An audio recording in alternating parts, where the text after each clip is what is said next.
The death of Nolan Wells, what we know so far. On the 4th of July, 2026, a group of young people took a boat out to Horn Island, a remote barrier island off the Mississippi Gulf Coast. Among them was 18-year-old Nolan Wells. Days later, Nolan would be found dead in the water near that same island. In the weeks since his death has drawn a civil rights attorney, national figures, and a criminal investigation that, as of this recording, is still unresolved. This is what's actually on the record so far, and just as importantly, what still isn't. Nolan Wells was 18 years old, a wide receiver for Southwest Mississippi Community College. To the people who knew him, he was a young athlete with a future in front of him, a kid still figuring out where football and life would take him. That's the part nearly everyone agrees on. Almost everything about how his life ended is still being pieced together by investigators, by a grieving family, and by a public that has followed this case closely. To understand this story, you have to understand where it happened. Horn Island sits miles off the Mississippi coast, part of the Gulf Islands National Seashore. It's largely undeveloped, no towns, no roads, just sand, marsh grass, pine, and open water. People take boats there for the day, but it is genuinely remote. If something goes wrong out there, if a boat fails, or the weather turns, or someone is separated from the group, help is not close, and the water in between is unforgiving. According to accounts of that day, the group had taken a boat out to the island for the holiday. At some point, the boat was reported to be taken on water. The others in the group left the island. Nolan, by these accounts, chose to stay behind, planning to come back later with another group. Exactly what happened in the hours after that decision is one of the central questions investigators say they are still working to answer. A boat taken on water, far from shore, is exactly the kind of small failure that turns a good day dangerous.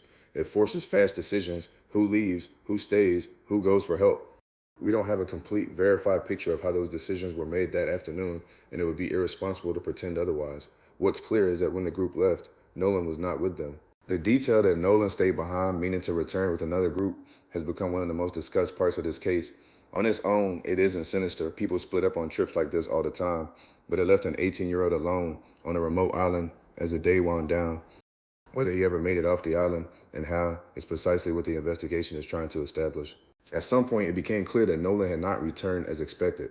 For a family, that's the moment the ground shifts, the ordinary worry that curdles into fear. A young man was unaccounted for, somewhere between a remote island and the mainland, on open water as the light went. When Nolan did not return, he was reported missing, and a search began along the island and the surrounding water. The Jackson County Sheriff's Office and other responders worked the area. Searches like this are grueling and uncertain. Miles of open gulf, shifting tides, and marsh that can hide as much as it reveals. Anyone who has spent time on the Mississippi Sound knows how quickly it can swallow a search. The water is often murky, the currents move, and the barrier island's edges are all marsh and shallows and sudden drop-offs.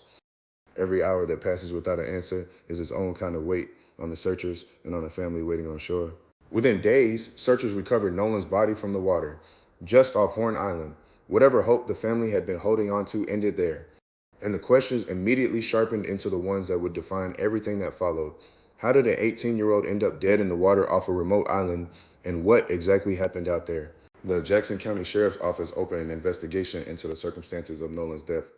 Early on, investigators indicated they did not suspect foul play and said they believed he may have drowned. But in this matters, they were careful to frame that as a working theory, not a conclusion. A death investigation is not the same as a homicide investigation, and officials were clear that they were still gathering facts. Here's what has not been answered. As of mid-July 2026, authorities had not released an official cause of death. Investigators said they suspected Nolan may have drowned, but stressed that this was not final. They were still awaiting test results, including toxicology, before reaching any conclusion. In other words, the single most important fact in this entire case, how Nolan Wells actually died, was still officially unknown. It can be frustrating to hear officials say a cause of death is undetermined, but that word carries real weight. A medical examiner won't sign off on a cause until the evidence supports it. Drowning in particular can be one of the hardest determinations to make because it often leaves few definitive signs. Pushing for a fast answer is exactly how wrong answers get made, and in a case being watched this closely, a wrong answer would be its own disaster. Part of what everyone is waiting on is toxicology, lab work that shows what, if anything, was in a person's system.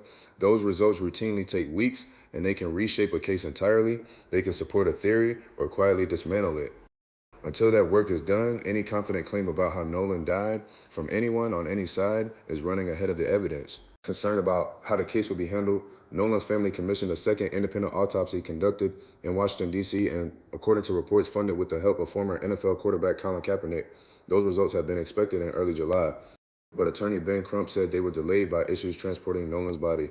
As of this recording, the independent findings had not yet been made public. An independent autopsy is not an accusation. Families across the country request them, especially when they fear a death might be minimized or when trust in local authorities is thin. A second outside examination is a way of making sure nothing is missed and of making sure the family isn't simply told to accept the first answer they're given. In this case, that request said a great deal about how much the family trusted the process. The delay in the independent results was itself a source of frustration. When answers are already slow and grief is already raw, a logistical holdup over transporting a young man's body lands hard. It also fed a growing sense among some following the case that Nolan's death was not being treated with the urgency they believed it deserved. Then the investigation took on a new dimension. The sheriff's office said it was looking into online reports of an alleged altercation on the island on July 4th. Investigations publicly asked anyone who had been near the northwest tip of Horn Island to come forward with photos or videos, including, in their words, any footage depicting alleged altercations. It is important to be precise here. As of this recording, authorities had not established that any altercation occurred, nor who may have been involved. They were asking the public for evidence, not announcing a conclusion. And that public appeal matters. On a crowded holiday, dozens of people carry phones, and modern investigations often turn on a single clip that someone almost deleted. By asking directly for that footage, investigators were signaling two things: that they took the altercation report seriously enough to run them down, and that they did not yet have the evidence to say what, if anything, happened. Both of those can be true at the same time. In the vacuum left by unanswered questions, speculation rushed in. Theories spread online, some of them cruel, most of them built on very little. It's worth saying plainly, rumor is not evidence, and a viral post is not a finding. Speculation can wound the innocent, it can harden the guilty against ever being caught fairly, and in the worst cases, it can push an investigation toward a narrative instead of the truth. The people who love Nolan deserve better than that, and so does he. The case did not stay local for long. The family retained civil rights attorney Ben Crump, a name that on its own signals a fight over how a death is being investigated. They appeared alongside the Reverend Al Sharpton at a press conference in New York, calling for what they described as a full, transparent, and urgent investigation. The support widened from there. The Mississippi NAACP pressed for answers. Filmmaker Tyler Perry announced he would cover the family's funeral expenses. That kind of attention does two things at once. It makes it far harder for a case to quietly fade, and it raises the stakes on getting the facts exactly right, because now the whole country is watching how Mississippi answers. For many people following the case, Nolan's death, a young black man found dead after a trip with a largely white group in a state whose history hangs over every story like this, became about more than one investigation. It touched a deep old fear that some deaths get less scrutiny than others. Whether or not that fear applies here is exactly what a transparent investigation is supposed to settle. But it is why so many people are refusing to look away. Away from the attorneys and the cameras, there was a family and a community grieving an 18-year-old. Friends described Nolan in warm terms, and some pushed back hard on the darker theories circulating online, insisting that no one would ever have wanted to hurt him. That grief and that disagreement over what really happened has run underneath this entire case. Through the pressure and the spotlight, Sheriff John Ledbetter held a consistent line. He said Nolan's family deserves answers, but that those answers must come from a thorough, factual investigation, not from public pressure or online rumor. He said the investigation would not be rushed. For a family desperate for resolution, that is a hard thing to hear. It is also, if it's done honestly, the only way to reach an answer that will actually hold. So what happens now? The official autopsy and toxicology results have to be completed and released. The independent autopsy findings have to be made public. Investigators have to run down the altercation reports, confirming or dismissing them with actual evidence. Any one of those could shift this case dramatically. Until they land, the responsible thing is to hold the questions open and resist the pull to decide the ending early. As of the making of this video, in mid-July 2026, the essential facts remain open. There is no official cause of death.